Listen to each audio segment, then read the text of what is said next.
Jeremiah 42. The people seek Jeremiah's counsel.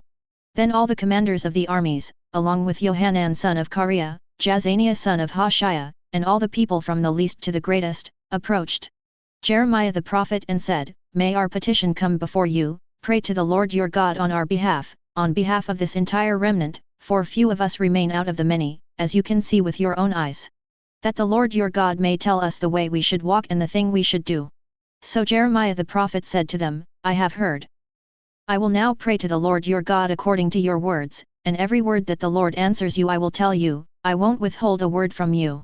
And they said to Jeremiah, As for every word the Lord your God sends you to tell us, if we don't act accordingly, may the Lord be a true and faithful witness against us. Whether it is pleasant or unpleasant, we will obey the voice of the Lord our God to whom we are sending you so that it may go well with us. We will certainly obey the voice of the Lord our God. Jeremiah's advice to stay. Now at the end of 10 days, the word of the Lord came to Jeremiah. And he summoned Johanan son of Kareah, all the commanders of the armies who were with him, and all the people from the least to the greatest. He said to them, This is what the Lord says, the God of Israel to whom you sent me to bring your petition before him. If you will indeed stay in this land, then I will rebuild and not demolish you, and I will plant and not uproot you, because I relent concerning the disaster that I have brought on you.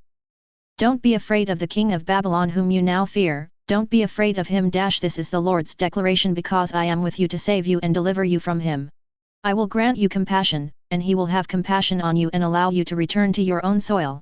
But if you say, We will not stay in this land, so as not to obey the voice of the Lord your God. And if you say, No, instead we'll go to the land of Egypt where we will not see war or hear the sound of the ram's horn or hunger for food, and will live there. Then hear the word of the Lord, remnant of Judah.